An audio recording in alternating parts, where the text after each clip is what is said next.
Welcome back to Outdoors with Larry Ray, brought to you proudly by Tennessee Wildlife Resource Agency, Barton Power Sports, Sportsman's Warehouse, and Best Care Home Services. Hey, good Saturday morning. Welcome back to Outdoors with Larry Ray, as we talk outdoors every Saturday morning. Here in Memphis and Brownsville and Jackson now. Our audience has expanded throughout all of West Tennessee, North Mississippi now, of course, East Arkansas, all you folks up in Jonesboro, and all the way down to Grenada in Mississippi. And you keep getting in other places, you're going to be labeled as a schizophrenic. As a schizowada? Schizophrenic. I think nice I had. Baptist. I think I ordered one of those the other day at the pizza place. No, but Okay. you recognize that voice, of course. The first Saturday of each month, Gene Smith is here, and I know Gene is just biting at the bullet to tell us one of his Smithisms. Smithism, yeah. That we will get out later. And then Dave Gabbard, of course, is on the road in Las Vegas, and that's not New Mexico or Mississippi or any place like that. He is in the big city out there, and this being the first Saturday, they are always here. Greg Ratliff is our show producer. And, hey, we got on a guest right now that if anybody doesn't know West Tennessee fisheries, then they don't know this guy, because I don't want to age him or anything like that, but everybody's retiring around him. Yeah. So I don't know what the situation is, but that's our good friend Tim Broadbent, fisheries biologist out of Region 1 in the Jackson office. And good morning, Tim. Good morning. Thanks for having me. Yeah, thanks for being with us. And Tim, as Dave and Gene listen in, and maybe Dave will probably pop in on some of this, give me your take on the meeting at Paris, how it went. I thought the meeting was well received. There were well over 200 people at the meeting, and I think Frank Fisk provided them a lot of information on what we're doing so far and where we're headed with controls and movements of Asian carp. And my stuff was a little more complicated. I'm not sure it was as well understood, but yeah. we told them as best we could as how the fish populations responded in the last few years. But overall, I think it was a good meeting, and according to the Facebook Asian Carp Facebook page, there were a lot of good comments. So we're well pleased with how everything turned out. I know you had so many facts, and you're trying to talk to the and I know as a packed crowd, you say somebody is standing room only and things along that line. When you went into this meeting, you really didn't know what to expect, but you came armed, I think, with the way to do it. You guys didn't go in there cold turkey. You really spent some time to prepare for that meeting, didn't you? Absolutely, yeah. It was a lot of meetings between Frank and I, and over probably a month of looking at data and trying to get everything together, and just want to make sure people would understand where we're coming from. I mean, there's so many rumors out there of what we're doing and what we're not doing, and yes. We've been accused of stalking Asian carp. We've been accused of stalking alligators now. So we're trying to get it out there that there's these fish are here, but we want them gone as much as they do. Dave, are you going to say something? Or are you? Well, I just said, I think why they are so well prepared. This fish that's came on to them is fairly new, so you got to know your enemy. Yes. You got to learn. Yeah. You got to know your enemy. And you got to. It's not something that, and I know before I left, retired, and talking with Tim and, some of their data collection where they went out on the lake in conjunction with with Kentucky and stuff and listened to them talk. It's a whole new species out there that you can come up with the right gear to catch these things. Well, I know, Tim, how long have you been with the agency now? Oh, going on 32 years. 32 years. Never thought when you get your 32nd year, we'd be talking about Asian carp, right? Never. It was on the radar. It wasn't on the radar, and that's the hard thing about this thing is when something pops up on the radar, we say, well, what was that blimp? You know? Exactly. Well, and this is a national problem. It's just not a Tennessee problem. That's right. Yes. It's going to impact everybody, and we've got a $5 billion industry in Tennessee alone in fishing, and you talk about adding Kentucky and Mississippi and Alabama into that picture. Yeah. You're getting into $20 to $30 billion industry we're talking about impacting. And that's what Steve McAdams had said that earlier, the economic effect here. And you didn't just talk about Asian carp.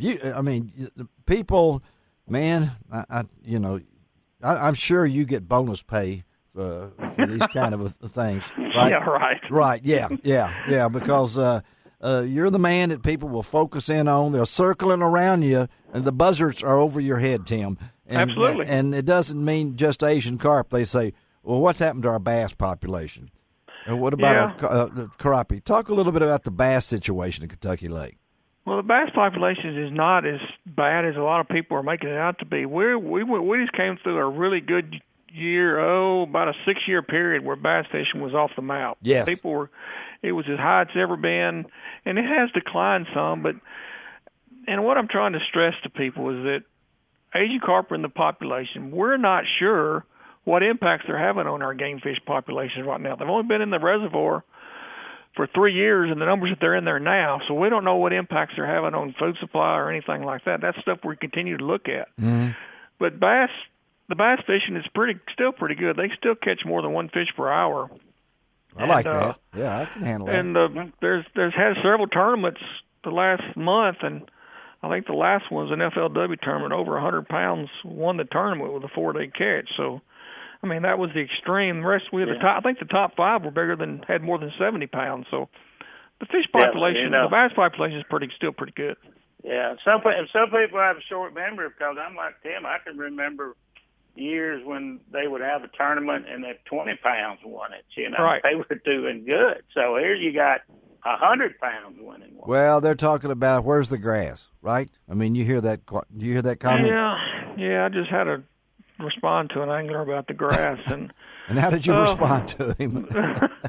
Well, reservoirs aren't meant to sustain native grass populations. I mean, the way they're operated, they're not a great habitat for them. So what we saw, I guess, pretty real strong abundances of mostly hydrilla and milfoil back in the late 2000s to 2008 through 2014, I guess. Right. And then it started to disappear. And we've seen higher rainfalls in the spring. Uh-huh. You get higher levels of water, you get more dingy water. Yes. Your sunlight penetration is less, and it just doesn't allow that vegetation to grow as much as it doesn't allow it to top out. It slows its growth. So we see it. We do our aquatic vegetation surveys, and when we throw a drag, we'll still see some vegetation come up on that drag that's just not topping out. And I talked to some mussel divers as well, and they see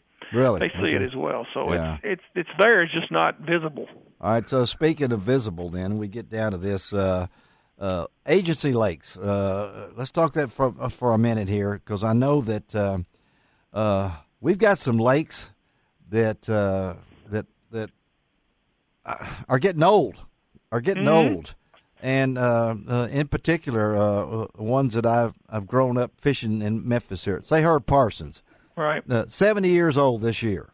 Right. What can we do to help these lakes? I mean, is there ways to? And I was asking Dave some of the older lakes around. I know I was at Glen Springs and before it ever had water in it. So I still call it new, like the new bridge across the river. It's been here for 40 years and it's still new. But let's just say an agency lake, because I know a lot of people on Free Fishing Day are going to an agency lake. So, right. So let's just pick out Herb Parsons. Herb Parsons' bass population is unbelievable right now. Right. We did some sampling there this spring, and I've never seen even it competed with Kentucky Reservoir. Really? As far as number of bass collected. Uh-huh. The crappie populations in these state lakes, they're not good. I mean, they're the small impoundment's very difficult to sustain a crappie population. They just don't do well. They overpopulate and they get stunted. Growth rates decline, and next thing you know, you've got a whole bunch of 6 to 8 inch fish. And so we don't particularly manage our state lakes for crappie, but we do manage for sunfish and for bass. And right now, Herb Parsons is really good. Really? For bass, yes. So the lake itself, it's 70. How would you describe its condition at 70 years old? Now, I just turned 75, so be careful with your words, okay? All right. Well, as things age, productivity declines. Yeah. You get more silt. You get some non-desirable species invade. I mean, it has yellow bass. But what we're going to do, we're going to stock hybrid striped bass. We've already made one stocking last year. Yeah. We're stocking some more this year and try to provide another fishery, number one, and number two, hopefully impact that gizzard shad population that's in Herb Parsons right now. So we know it can happen with hybrid striped bass.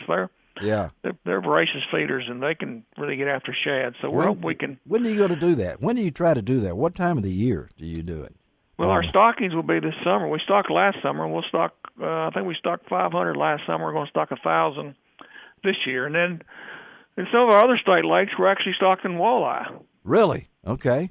Mississippi's had a lot of success in stocking walleye and small impoundments, and it provides another fishery. It allows them to control that forage base, and the walleye is a great fish to eat. And I'm assuming that will be more the northern agency lakes. Carroll Lake and Davy Crockett Lake. The two we're going to look at and see how they do. Great places right there. Well, Tim, I know before we let you go that appreciate your job. Thank you for taking time to spend with us here. And I know that after that meeting, everybody was just took a deep breath and went home. Because I've heard nothing but good reports from people that you guys handled yourself well. The crowd was unbelievable, and I think these are things that I know you don't want to do this every month, but it really helps that you guys will come forward and do what you did. Oh, it was time. Yeah, we've done a pretty poor job of getting this information out to the public, and this was a really good idea to do this. Well, I think you did. I think you got 2 minutes, Dave. Tell him. Okay, well, it's Tim and them know the data. Yes. And they know the fish. Yeah. Okay, but you got to have somebody that's going out there and get those fish. That's right. So that those people that would have the skills to commercial fish, number one, ain't there anymore. Yeah. And for me to get rigged out and do it the right way, I might have to sink, $150,000 in equipment. Well, on something that. So it's one of those things. And I got to defend, Tim and them, and being, with the agency, looking at and I'm going to put that on the sportsmen out there. They have no patience anymore. Okay. They live in a room of microwave ovens and cell phones, and they want it now, and this stuff doesn't happen now. That's why we keeping Dave on the show here, Tim, because he brings sanity to Outdoors with Larry Ray here. Absolutely. So, hey, buddy, thank you again. We'll stay in touch. Great job, and hope you have a great day, okay? All right. Thank you, Larry. Thanks, Tim. All right. Bye-bye. Bye, Tim. Let's take a break while Gabbert's cooling down there. I gotta get a new soapbox in here. Yeah, you did. To get a taller one, okay? All right, we'll be right back.